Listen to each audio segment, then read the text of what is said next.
¿Cómo están? Buenas noches. Bueno, estamos reunidos para hacer una presentación acerca de la presentación anterior que hemos tenido, donde vamos a destacar los puntos más importantes sobre el manejo de plagas agrícolas. El curso completo lo pueden encontrar ustedes en la Academia Rimbaud y los invito a que puedan participar de ella. Vamos a esperar un momentito a que se vayan conectando algunos. Mientras tanto, les quiero explicar un poquito acerca de lo que es la academia, de lo que hemos estado explicando acerca de las plagas, el manejo de las plagas y por qué es importante entender cómo debemos controlar las plagas agrícolas. Porque no es simplemente controlar, para algunos controlar significa eliminar por completo. Sin embargo, manejar las plagas agrícolas significa conocer un poco más de eso, por ejemplo, entender cuáles son sus ciclos de vida, en poder identificarlas, reconocerlas en campo para poder tomar las decisiones en el momento oportuno. Vamos a ir viendo algunas de las plagas agrícolas importantes que tenemos dentro del cultivo de la soya, que es uno de los cultivos más importantes en nuestra zona, pero nos vamos a enfocar más que todo en lo que son plagas lepidópteras. Espero realmente contar con las preguntas al final de la pequeña presentación que vamos a tener. No creo que vayan a ser más de 20 minutos, y espero realmente que puedan hacerme las preguntas que ustedes vean convenientes para que yo pueda contestárselas. Al final vamos a tener una sección de una pregunta donde va a haber un ganador y ese ganador va a poder llevarse una tarjeta Grid Card de regalo que va a dar la empresa Rimbaud.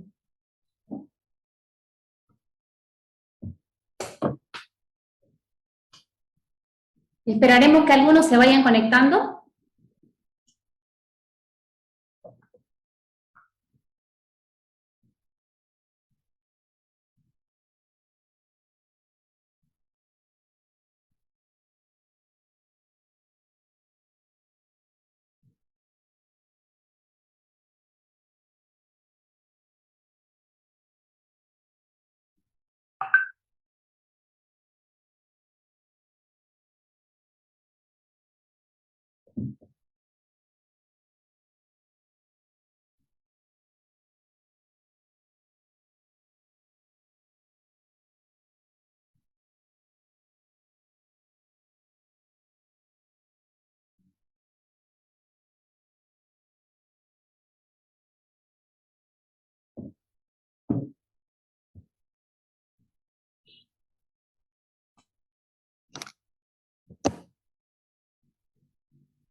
Bueno, voy a poner mi presentación, voy a compartir mi presentación para que ustedes la puedan ver.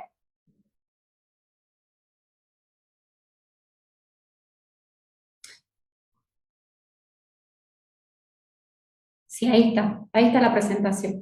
Bueno, la presentación habla acerca del manejo de lepidópteros en el cultivo de la soya.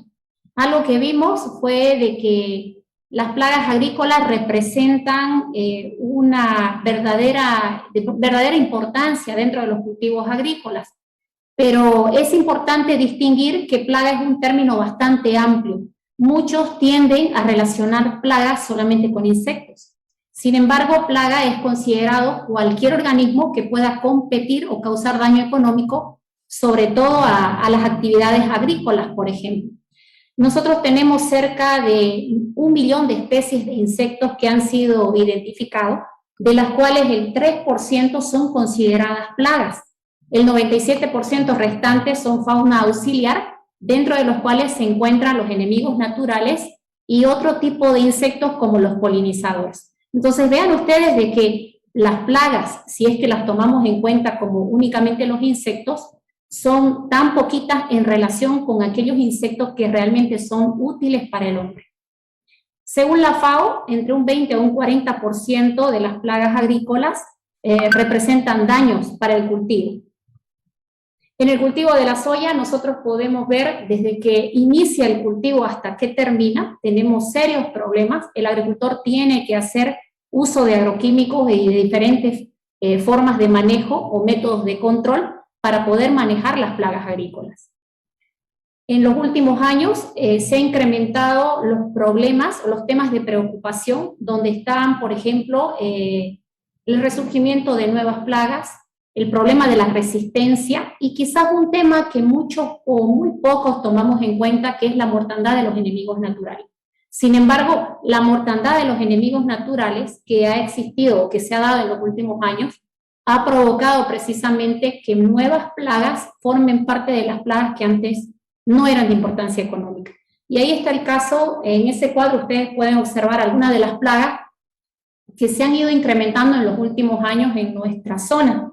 Tenemos alrededor de 40 plagas agrícolas que han sido registradas por el SENASAP y de las cuales son de importancia económica la gran parte de ellas. Una de las cosas que se ha tratado en los últimos años de poder tomar en cuenta es el manejo integrado de plagas. Que el manejo integrado de plagas lo que pretende es realizar una agricultura sustentable, ¿no? Es el uso inteligente de todas las técnicas de manejo que ustedes pueden observar en ese pentágono, donde el objetivo es bajar la plaga agrícola en un punto que no cause daño económico. Por eso es que el umbral económico es muy importante conocerlo, porque en el momento que la plaga llega hasta ese punto donde no causa daño económico, donde deberíamos tomar la decisión de hacer o de realizar el debido control, ese es el momento en donde no tendríamos el daño económico. Sin embargo, si nosotros pasamos eso, llegamos al nivel de daño donde realmente vamos a tener daños significativos en el cultivo. Por eso es que en el MIP, o el manejo integrado de plagas, es fundamental el monitoreo. La verdad es que si no monitoreamos el cultivo, no vamos a poder tomar la decisión en el momento oportuno.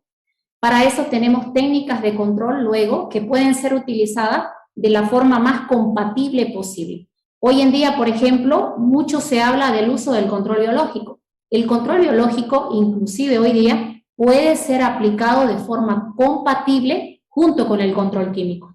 Y para esto es importante, para tener éxitos en el MIP, que aprendamos a identificar no solo la plaga, sino también a sus enemigos naturales, porque las plagas agrícolas de forma natural tienen enemigos naturales que pueden hacer el restante del trabajo que los agroquímicos han hecho. Aquí, por ejemplo, podemos observar el monitoreo que se hace de manera permanente en el cultivo para poder obtener los resultados deseados. Si nosotros entramos en un momento en donde la plaga de repente tiene un tamaño mucho más grande en la larva, entonces es muy probable que no tengamos eficiencia en el control. Existen diferentes sistemas de muestreo, por ejemplo el sistema del paño horizontal, el sistema de paño vertical que últimamente se está utilizando más en nuestra región, que podemos utilizarlo en el caso de los lepidópteros para poder contabilizar o saber en qué momento vamos a hacer el determinado control. Esto, por ejemplo, es algo que se está dando bastante importancia, que es el uso de las trampas de luz, porque a la presencia de una plaga en un momento que sea mucho más difícil su control, entonces deberíamos detectarla a tiempo. Las trampas de luz tienen una función muy importante, que es detectar la presencia de las mariposas. En el caso de los lepidópteros tienden a ser fundamentales. En muchos países se usan este tipo de monitoreos precisamente para determinar en qué momento podemos hacer el control de la plaga. Aquí les doy un ejemplo en el caso de las posturas. Algo que hemos estado en los últimos años haciendo bastante hincapié en los agricultores es en poder identificar las posturas de los diferentes lepidópteros. Si nosotros aprendemos a reconocer las posturas, pues va a ser mucho más fácil cuando tomemos la determinación para realizar el control. Muchas veces entre que vemos el estadio de una larva y tomamos la decisión de hacer el control, pasa mucho tiempo. Entonces quizás vemos larvas L2, L3, pero cuando nosotros hacemos el control, quizás ya la larva está en L4, L5 y es mucho más difícil de controlarla.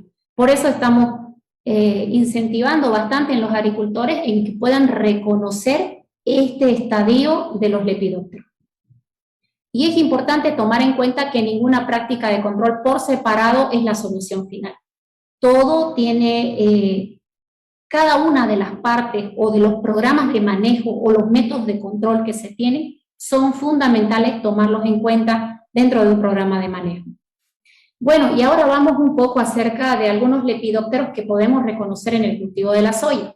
Es importante que en la planta entendamos en qué lugares podemos encontrar frecuentemente algunos insectos. Por ejemplo, Anticarcia y Spodoptera suelen ubicarse en la parte más superior de la planta. Spodoptera y Pseudoplusia, sin embargo, en el caso más de Pseudoplusia, tiende a ubicarse del medio para abajo. Por eso, en algunas ocasiones es difícil el control de Pseudoplusia. Bueno, y en el caso de Eliotis también se encuentra normalmente en los brotes tiernos, que es donde trata de atacar las zonas reproductivas de la planta. Este, por ejemplo, es el caso de Anticarcia, ¿no? Anticarcia, para reconocerla, normalmente aparece en el campo de día. Es muy fácil encontrarla de día. Tiene una línea transversal que la atraviesa, ustedes pueden observar. Esa línea transversal lo que hace es un distintivo muy interesante. Pueden ustedes encontrar de diferentes colores. Hay dimorfismo sexual entre hembras y machos. Pero es importante aprender a identificar la larva. Si ustedes pueden observar en esta parte, en esta foto del centro, pueden observar una larva de primer insta, una larva que recientemente ha salido del huevo. ¿Qué sucede? Que tiene un movimiento zigzagueante muy parecido al de Pseudoplusia.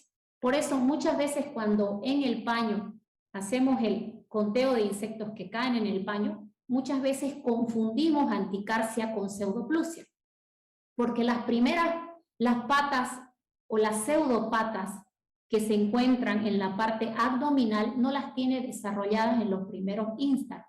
Entonces, ¿qué sucede? Eso a medida que pasa el tiempo las va desarrollando hasta que se forman 4 patas o pseudopatas, mejor dicho, 4 pseudopatas abdominales y una anal. Entonces es importante tomar en cuenta eso para poder hacer, cuando se hace el monitoreo, para poder evaluar qué cantidad de Anticarcia tenemos y qué cantidad de Pseudoplusia tenemos. Aquí podemos observar lo mismo que estábamos viendo. Una característica también importante es que la cabeza de Anticarcia es bastante globosa con relación a Pseudoplusia, que más adelante les voy a mostrar una imagen de las dos puntas. En el caso de Anticarcia tiende a comer toda la hoja, es una característica importante porque cuando ustedes ingresan al tallo es una forma de darse cuenta que es Anticarcia o Spodoptera la que está causando el daño. Mientras más grande es la larva, pues la manera de alimentarse será mucho más rápida, ¿no? Entre 80 al 90% consume en los últimos estadios larvales.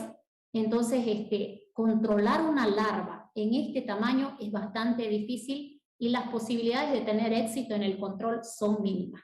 Por eso, a la larva de Anticarcia y de cualquier lepidóptero deberíamos hacerlos en instares pequeños. Una de sus características es que empupan el suelo. Este es un cuadrito que saqué de la Embrapa, donde se menciona de que en estado vegetativo la planta puede soportar hasta un 30% de defoliación, mientras que en estado reproductivo puede soportar hasta un 15%. Entonces, muchas veces el agricultor se preocupa cuando ve mucha defoliación, pero la verdad es que hay que monitorear el cultivo para ver en qué momento se va a hacer la aplicación. Este es el caso de Pseudoplusia, o Chrysodeisis, como algunos lo conocen. Pseudoplusia tiene una mariposa muy vistosa, ustedes la pueden observar aquí. En el caso de Chrysodeisis o Pseudoplusia, tiene estas dos pequeñas ornamentaciones que, a diferencia de Rachiplusia, no se fusionan entre sí. En cambio, Rachiplusia, que lo vamos a observar acá, vean ustedes, sí lo tiene fusionado entre sí.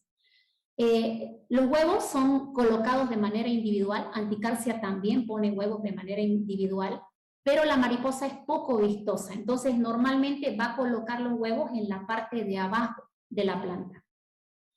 Hay algunas características que pueden diferenciar a Rachiplusia de Trichoplusia o de Pseudoplusia, pero normalmente cuando se hace el conteo en el paño se las toma todos como si fueran un plusios. Aquí es la foto que les quería mostrar. Esta es una larva de Pseudoplusia pequeña, L1, y esta es una larva de Anticarsia, L1. Si ustedes observan, la cabeza es mucho más globosa, en cambio la cabeza es pequeña en el caso de Pseudoplusia. Y bueno, normalmente tienen el mismo andar zigzagueante que Anticarsia, que Pseudoplusia cuando están pequeñas, pero luego cambia a medida que pasa el tiempo en el caso de Anticarsia. ¿Cómo come la hoja Pseudoplusia? La verdad es que discrimina las nervaduras, deja una especie de sedazo o puros huequitos. Es muy fácil ingresar al campo y saber que el daño que está causando es por Pseudoplusia. Cuando ustedes observan el daño que están viendo en la imagen, es muy fácil entender de qué plaga se está tratando. Sin embargo, cuando nosotros tenemos una presión bastante alta, porque no hemos hecho un buen control oportuno de Pseudoplusia, ustedes pueden encontrar daño de vainas, como están observando en la imagen. Sí quisiera destacar que el daño de la vaina es muy diferente al daño que hace Heliotis o Helicoverpa. El daño de Heliotis o Helicoverpa en la vaina es bastante redondo porque ella va directo al grano. En cambio, esta es irregular, come cualquier parte de la vaina. Aquí hay algunas características de una de las espodópteras que más nos ataca en la zona, que es la Espodoptera eridania.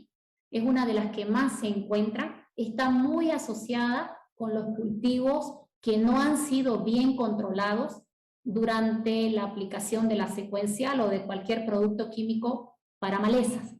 ¿Por qué? Porque la hembra, esta es la hembra, ustedes pueden observar, la hembra tiene preferencias de oviposición en plantas, en el caso de eridania, Espodoptera eridania, por ejemplo, prefiere chiori, prefiere otro tipo de malezas para oviponer. En el caso de Espodoptera frugiperda, se puede observar que ella prefiere malezas gramíneas. Entonces hay que tener mucho cuidado. Ustedes al final van a observar que esta eridania tiene una característica fundamental o preponderante. Vean ustedes aquí en la larva pequeñita, si ustedes pueden observar en esta foto, tiene una pequeña manchita negra que la caracteriza y también la mantiene hasta cuando es grande. ¿Qué pasa entonces? Tiene este color negro oscuro muy cercano a la cabeza y tiene una listra o línea lateral al cuerpo que se corta justamente donde tiene esta mancha negra. Es una característica para poderla distinguir de Spodoptera cosmioide, que es otra de las especies que tenemos en nuestra región. Y bueno, vean ustedes, un ataque bastante severo de lo que es Spodoptera eridania, aunque como ocupa normalmente la parte de arriba de la planta, entonces no tenemos muchos problemas para controlarlo. De todas formas, vuelvo a insistir, un buen manejo de malezas es fundamental para controlar este tipo de plagas que no tienen mucha preferencia por el cultivo de la soya. Bueno, así un poco para hablarles de la postura. La postura de Spodoptera es la más difícil de poder controlar, sobre todo por enemigos naturales, porque tiene varias capas. Lo mismo sucede con Eridania, aunque Eridania tiene es mucho más fácil en el caso de los enemigos naturales. De hecho, tiene más enemigos naturales que Spodoptera, precisamente porque pone entre una o a dos camadas de huevo. Aquí hay algo de Spodoptera frugiperda, que tiene preferencias por gramíneas, como les dije. O en el caso de Chiori, por ejemplo, que es un buen hospedero de Spodoptera eridania. Este es el caso de Helicoverpa y Heliotis. Bueno, son muy similares, solamente se la puede distinguir por medios moleculares. Nosotros todavía no tenemos identificado 100% la Helicoverpa en Bolivia, únicamente está registrada en el SENASAP el Heliotis, pero la Helicoverpa hemos podido encontrar en algunos lugares porque presenta características distintas, muy distintas en estado de adulto. Lo que quizás no tenemos certeza es si es Helicoverpa armígera o Helicoverpa cera, porque son muy similares y solamente por medios moleculares pueden ser distinguidos. ¿Qué características tienen ambas? De colocar un solo huevo y normalmente son colocados en los brotes tiernos de la planta de soya. También sucede lo mismo en el caso del algodón o de otro tipo de cultivo. ¿Cuál es el problema del Liotis y más que todo del Lycoverpa? Tienen demasiados hospederos. Al tener demasiados hospederos es muy difícil el sistema de rotación de cultivos, porque inclusive cítrico, caña de azúcar y otro tipo de cultivos pueden ser buenos hospederos. Ahí pueden observar ustedes la postura. Esto es algo que estamos, les vuelvo a decir, tratando siempre de dar hincapié en nuestros agricultores, en el campo, de que tienen que aprender a reconocer las posturas que les comento. La primera vez cuesta, pero luego es muy fácil reconocerla en campo. Hemos tenido bastantes capacitaciones y el agricultor realmente llega a reconocerla en campo. Porque luego la larva que eclosiona queda y forma una especie de telaraña. ¿Ustedes pueden observar la telaraña? Una pequeña telaraña que hace que la protege normalmente de algunos enemigos naturales. Y bueno, en este lugar o en esta posición es muy fácil de controlarla, pero hay que tener mucho cuidado con esta plaga cuando el ataque es en órganos reproductivos o, por ejemplo, el fruto, ¿no? En el fruto es bastante complicado y hay que tener mucho cuidado porque, sobre todo en aquel momento, la larva está bastante grande y es muy difícil de controlarla. Se sitúa normalmente en las partes más bajas de la planta. Hay algunas características para identificar el Liotis del Lycoverpa. Por ejemplo, cierta presencia de microespínulas. Como ustedes pueden observar, el Liotis tiene microespínulas en estos pequeños puntos, pero el Lycoverpa no tiene esas microespínulas. Entonces es una forma de diferenciar entre el Liotis y el Lycoverpas. Esta es una foto que hemos tomado, ustedes pueden observar. Este es un pequeño punto negro que tiene en el cuerpo el Lycoverpa, pero si ustedes observan alrededor no se encuentran ningún tipo de microespínula o pequeñas espinas que acompañan al pelo central. Entonces, por ejemplo, esta es una foto que hemos tomado de una larva encontrada en nuestra zona, donde sí podemos decir que es el Lycoverpa. Otra de las plagas que es importante es el caso de Humiodes o pegador de la hoja. El pegador de la hoja, mientras más grande es la larva, es más complicada de controlar. Recuerden que la larva tiende a cerrar la hoja o a pegar las hojas porque ella es muy sensible a la desecación. Sin embargo, trabajos que hemos hecho, hemos podido determinar que el huevo, porque él es un pirálido, puede ponerse de a 2, de a 3, de a 4. Aquí pueden observar algunas posturas que la verdad, ¿cómo lo descubrimos? Porque los vimos parasitados por tricograma. Tienen un excelente parasitismo de tricograma. Y ustedes pueden observar que el huevo es bastante pequeño. La mariposa tiene una capacidad de oviposición bastante alta, 300 huevos por mariposa es bastante alto. Ustedes a veces ingresan al campo y ven cientos de mariposas anaranjadas en el cultivo, que si no las controlamos a tiempo, vamos a tener problemas con esta plaga. Una de las ventajas que tenemos con Humiodes, ustedes pueden observar esta larva que logré tomar. Cuando la larva sale del huevo, se sitúa muy cercana a la nervadura y se mantiene en ese lugar hasta que puede desarrollar músculos en las mandíbulas para poder seguir comiendo y pegando la hoja. Entonces, tenemos una ventana abierta que probablemente está entre los 4 a 5 días en los primeros interlarvales, que la larva aún no pega la hoja. Entonces es el momento de hacer el monitoreo, el control. Por eso los monitoreos oportunos son fundamentales para todas las plagas anteriormente dichas. Bueno, en Santa Cruz nosotros también tenemos problemas con maruca, que es el barrenador de los brotes. Aquí pueden ustedes observar. También eso es un pirálido. Se ha observado en algunas zonas de Santa Cruz, Maruca vitrata o Maruca testulatis.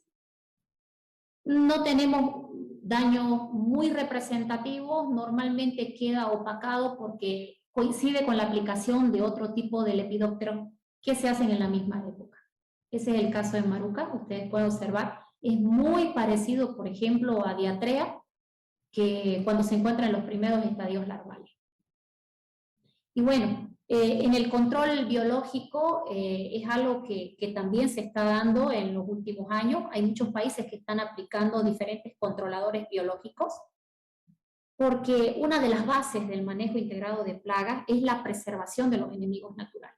Es decir, que si nosotros utilizamos cualquier molécula química, lo que pretendemos es que estas moléculas sean amigables con el medio ambiente, en este caso con los enemigos naturales. Hay muchos enemigos naturales que tenemos en el campo y que son una verdadera ayuda para poder controlar las plagas agrícolas. Como ustedes pueden observar, tenemos redúvidos, crisopas, coccinélidos, que son ayudantes que van de la mano del agricultor. La verdad que un campo con presencia de enemigos naturales es muestra de lo saludable que es el campo de ese agricultor. Ahí pueden observar como por ejemplo Podisus, que es un depredador en potencia de cierto tipo de lepidópteros, como Pseudoplusia y Anticarcia, los coccinélidos como Eriopsis conexa. Hemos hecho algunos trabajos que han sido bastante importantes para el control de lepidópteros, como por ejemplo el pegador de la hoja. En el caso de tricograma, hemos visto, ustedes observen aquí, estas son posturas que han sido parasitadas por tricograma, son posturas de pegador de hoja. Entonces se puede observar realmente que hay un buen control de enemigos naturales, que la verdad lo que van a hacer es favorecer el control químico. Bueno, y otro tipo de controladores como Copidosoma, que tenemos una gran cantidad, Trisolcus, Telenomus podici en el caso de chinches, Euplectrus, que tenemos bastante control en el caso de Spodopteras. Y algo que me gustaría tomar en cuenta bastante es sobre los mecanismos de acción. Bueno, el Comité de Acción para la Resistencia a Insecticidas aglutina a todas las empresas que tienen que ver con la producción de moléculas químicas. Y tenemos cerca de 31 mecanismos de acción que han sido descubiertos hasta ahora, algunos de los cuales todavía no se conoce precisamente el lugar donde actúan. Pero ¿por qué es importante esto? ¿Y por qué quiero tomarlo en cuenta? Porque el uso inteligente de un producto químico ayudará a evitar la presencia de resistencia. Y es importante reconocer estas dos cosas, qué es el modo de acción y qué es el mecanismo de acción. Bueno, el mecanismo de acción interfiere en los procesos fisiológicos del insecto, mientras que el modo de acción es la llegada del producto a la planta, en este caso, o al insecto también, ya sea por contacto, ingestión, sistémico o translaminar. Nosotros tenemos datos de selectividad de productos químicos.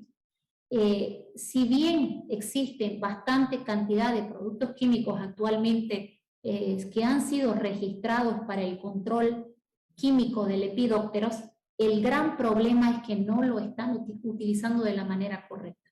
Según los fabricantes, un producto químico o un mecanismo de acción debería ser utilizado únicamente 2 veces en una misma campaña para evitar la presencia de resistencia. Además, porque los productos químicos tienden en algunos casos a provocar mortalidad de enemigos naturales. Por eso la IRAC tiene el objetivo de mostrar los casos de resistencia que hay en el mundo. Tenemos problemas de resistencia, por ejemplo, actualmente a mosca blanca y a otro tipo de insectos que cada vez se está haciendo más insostenible. Recuerden que aquellos insectos que tienen ciclos de vida más cortos van a tener más generaciones por año y por lo tanto las probabilidades de adquirir resistencia van a ser mayores. Por eso es fundamental reconocer esto. Este cuadro que les quería mostrar muestra cómo algunos productos químicos tienen mayor efecto sobre los enemigos naturales. Este es un trabajo que se hizo a nivel de laboratorio para determinar cuán dañinos son algunos productos sobre, por ejemplo, el porcentaje de parasitismo o la capacidad parasítica que tiene algún insecto, como por ejemplo tricograma.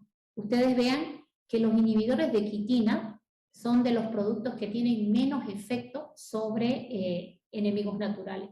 Igual el caso de las diamidas como algunos de los que tenemos en el mercado, del clorantraniliprole, pero también hay otro tipo de productos que, por ejemplo, los piretroides, el clorpirifos, o productos que tienen un poco más de volteo, que pueden ser o hacer un efecto negativo sobre los enemigos naturales. Entonces, eso es importante tomarlo en cuenta para poder tomar una decisión en qué momento vamos o qué tipo de producto químico vamos a tomar. Bueno, con eso hemos terminado la presentación.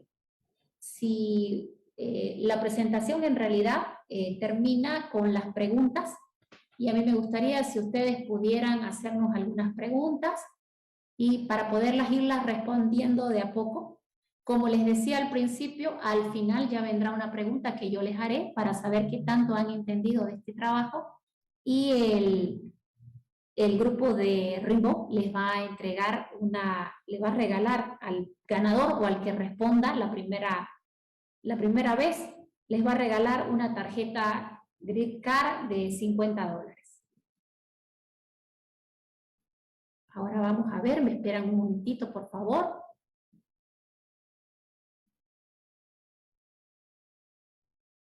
Aquí hay algunas preguntas, yo les pido por favor que se anímense a hacer preguntas. De seguro hay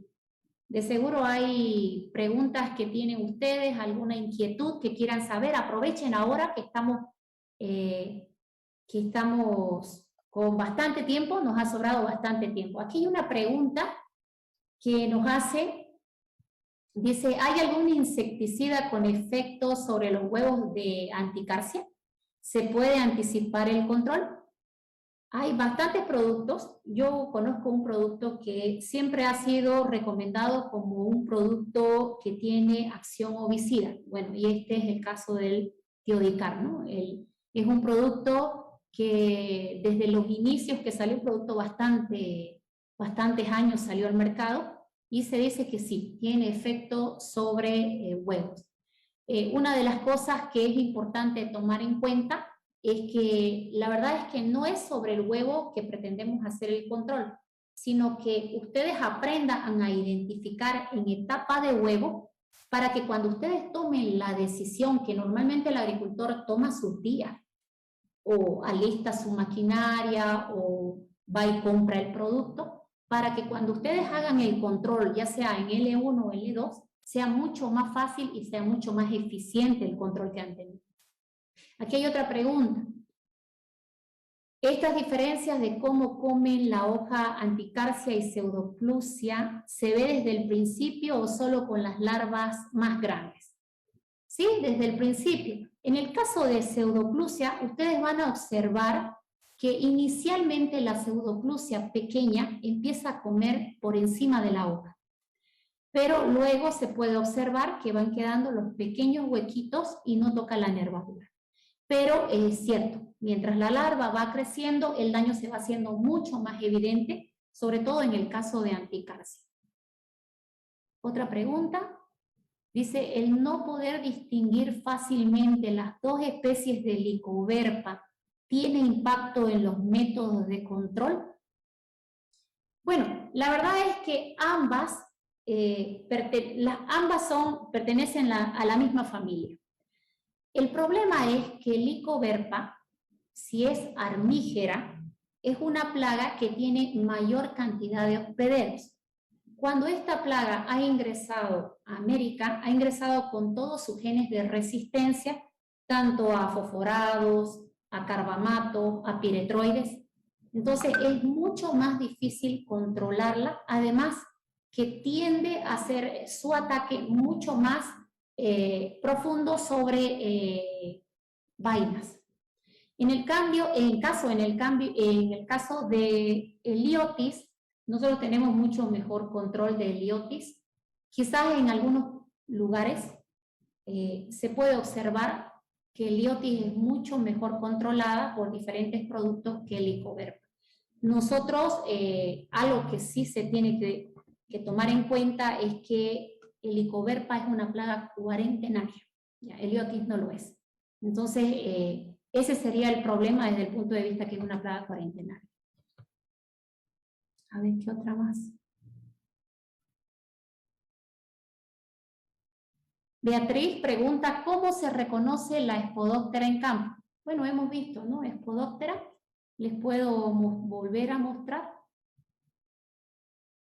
para que lo veamos. Ustedes pueden observar Spodoptera, es muy fácil de identificar en el campo. En el caso de la Spodoptera eridania, les había mostrado que tiene una pequeña mancha aquí pueden observar una postura completa, ¿no? Ustedes pueden observar, tiene una pequeña mancha oscura en el cuerpo que la caracteriza y además es una postura completa, o sea, tiene mucha cantidad de huevos. No ponen huevos de uno en uno las hembras. Y en el caso de las adultas, tenemos también la misma mancha oscura, pero tenemos esta línea que es cortada por esta mancha oscura. Sin embargo, en Spodoptera frugiperda, una de las principales formas es esta V invertida, que ustedes pueden observar en la cabeza, y son 4 puntos que normalmente están en la parte final del cuerpo. Son algunas de las características que nos ayudan a identificarlo. Pero la postura es una de las características principales para lo que es el grupo de Spodoptera, ¿no? La mayoría de los lepidópteros que tenemos en el cultivo de la soya ponen huevos individuales. A ver, volvemos al siguiente grupo, a la siguiente pregunta, dice: entre el control de Homiodes, ¿cuál me recomienda? ¿Metoxifenoxide o clorantraniliprol? Bueno, la verdad es que como he hecho, los dos productos son buenos. Yo he hecho trabajos con metoxifenoxide y la verdad que hemos tenido eficacia, hemos tenido muy buenos resultados. Clorantraniliprol es un producto por excelencia, un buen producto. Más bien recomendaría, como ambos productos son buenos, traten de rotar estos dos mecanismos de acción que son totalmente diferentes, de tal forma que no vamos a causar problemas de resistencia si es que aplicamos metoxifenoxide todo el tiempo o al revés, si aplicamos clorantra, que es como hoy día lamentablemente lo están haciendo. Entonces, tratemos, los dos productos son excelentes para Homiodes y tratemos de aplicarlos en diferentes épocas para evitar resistencia. Ayrton pregunta, ¿es bueno aplicar fisiológicos de forma secuencial para evitar el uso de insecticidas de contacto?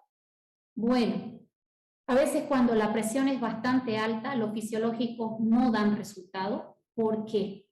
Porque las mariposas normalmente no colocan de una sola vez, no tenemos una sola generación, a veces tenemos diferentes generaciones. El fisiológico, lamentablemente, la larva necesita comer para pasar de un instar a otro instar. ¿Por qué? Porque el efecto del fisiológico es sobre la metamorfosis. Entonces, es necesario en algunos casos, y la verdad es que acá hemos tenido muy buenos resultados mezclando fisiológico con cualquier tipo de producto que sea de volteo. De ese modo podemos tener con el fisiológico una buena persistencia o residualidad y con el otro producto un efecto de choque. Bueno, espero habérselas contestado a su pregunta. Aquí menciona qué ingrediente activo controla el pegador de la hoja en fase adulta. Bueno, normalmente para lo que es mariposas en general, los productos de volteo se aplican como los piretroides para lo que es mariposa. Pero ese no es el objetivo. El objetivo realmente es aplicarlo en estado de larva, ¿no? Y si la larva es mucho más pequeña, es mucho más fácil. La verdad es que eficiencia de control vamos a observar en estadios larvales. Mientras más temprano, mejor. Bueno, aquí nos están preguntando sobre ácaros. Dice sobre el ácaro rojo y el huevo. El ácaro rojo para nosotros es uno de los más fáciles de controlar.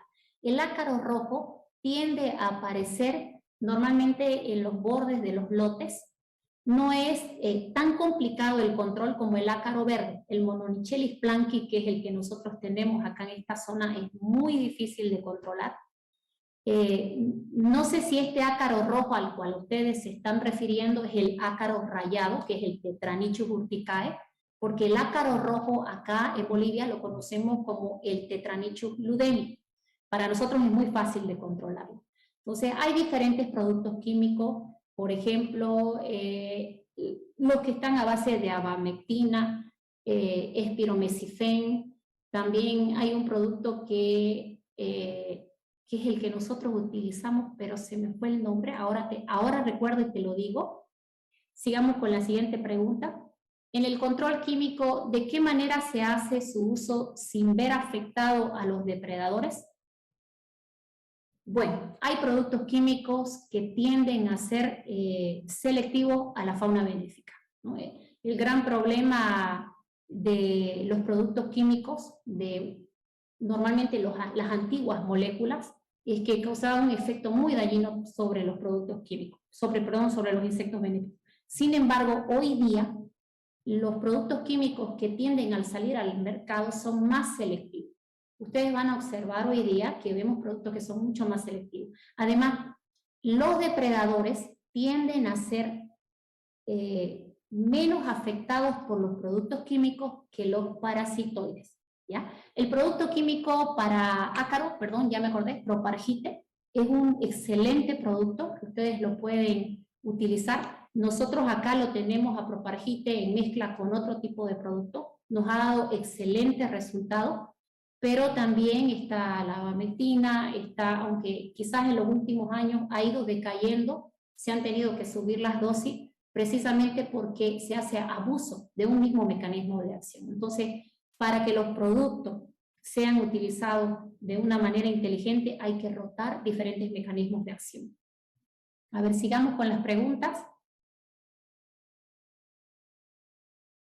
Dice, ¿qué fisiológico controla mejor los huevos de la anticarsia y en qué etapa es bueno aplicarla? Bueno, los fisiológicos, nuevamente les explico, actúan sobre la metamorfosis. Y necesariamente la larva debe comer. Entonces la larva necesita ingerir, la mayoría de estos productos son por ingestión. Entonces la larva necesita comer y es ahí cuando ella come que no se puede realizar el paso de la L1 a la L2. Entonces este tipo de productos actúan sobre larvas, estadios larvales. A ver qué otra pregunta hay por acá.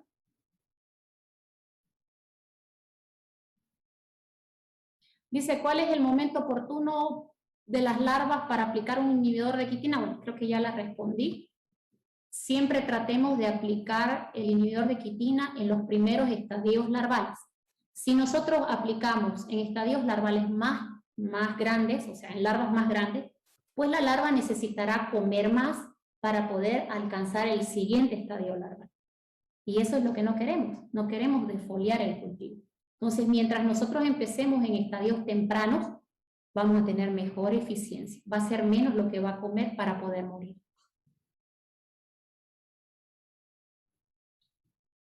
Y bueno, creo que son algunas de las preguntas. A ver, anímense, pueden seguir haciendo algunas preguntas más. Aquí hay bastante... aquí hay otra. Creo que es a ver...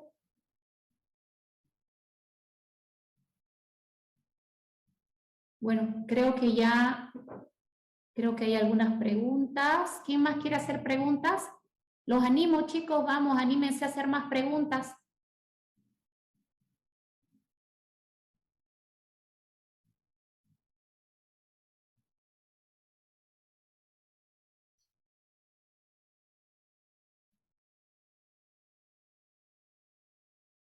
¿Tienen alguna pregunta más? Ah, aquí hay otras preguntas, perdón. Dice, hoy en día que...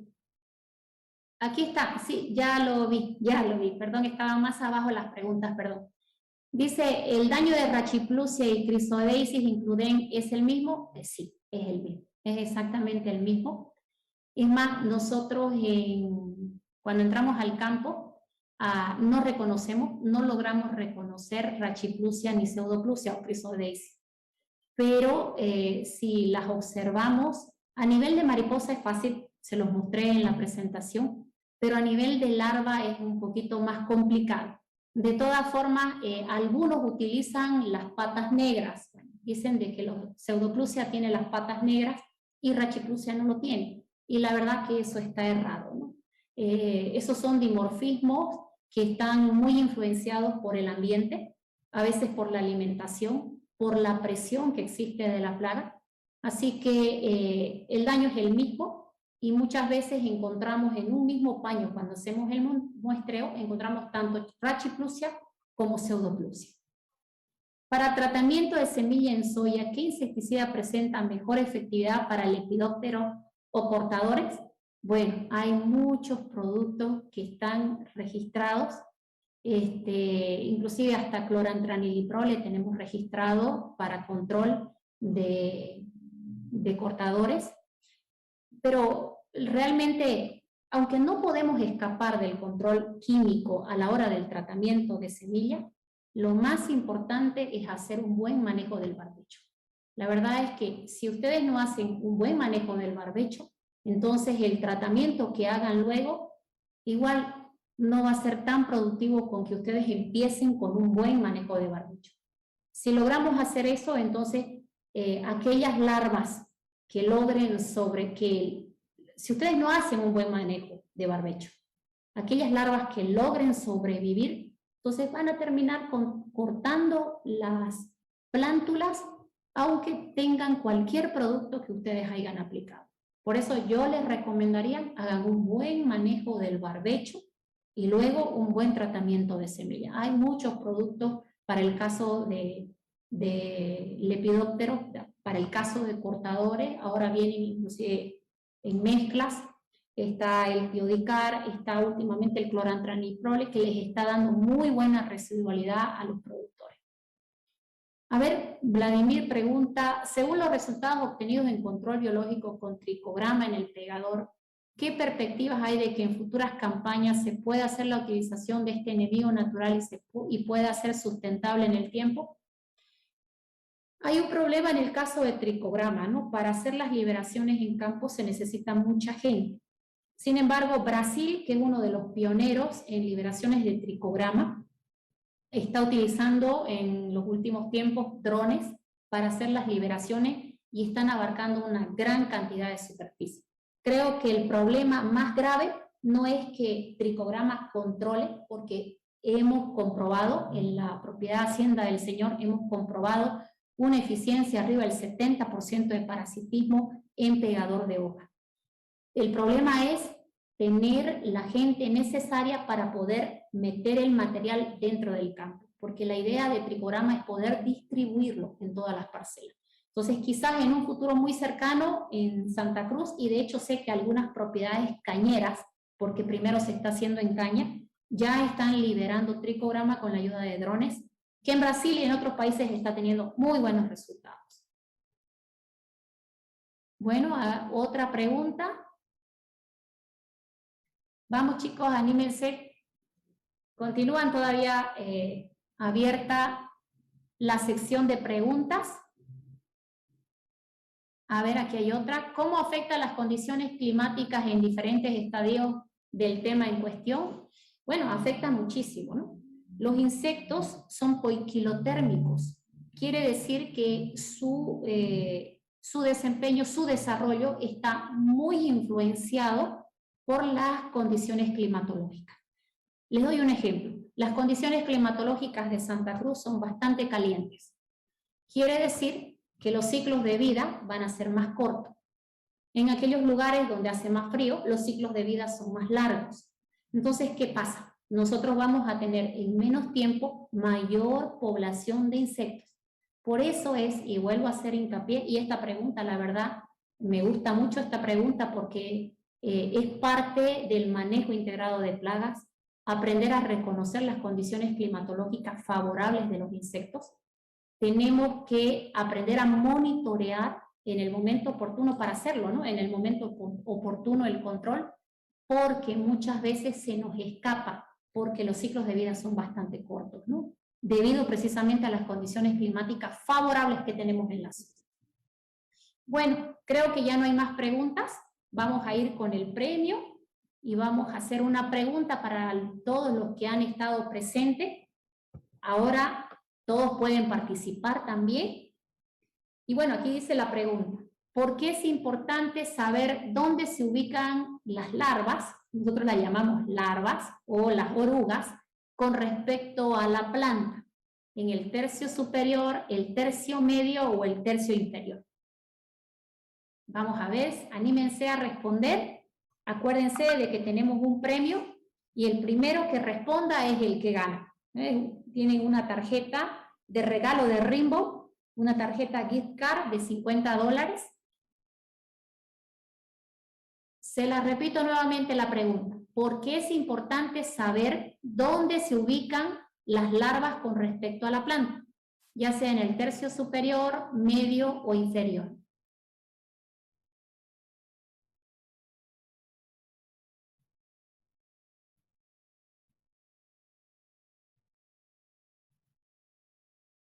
Vamos, anímense. Está bueno el regalo que está haciendo Rainbow.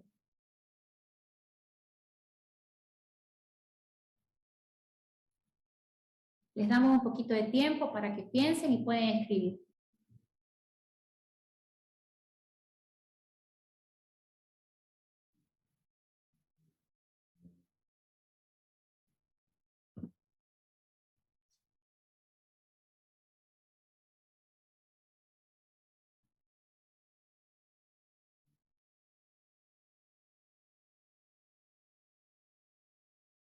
Bueno, aquí hay una pregunta ganadora. Dice, para tener mejor eficacia en el control. Excelente. Bueno, y el ganador es José Miguel González Burgos. Bravo, José Miguel. Muy bien. Excelente. Bueno, entonces ya luego nos ponemos en contacto entonces, José Miguel, con la gente de Rainbow para que puedas obtener tu tarjeta Green Card. Bueno, les agradezco por haber estado presente y por haber sido parte de esta capacitación. Los animo a que puedan conectarse a las próximas capacitaciones que hay y cualquier consulta ustedes me conocen y pueden hacerla cuando quieran. Muchas gracias.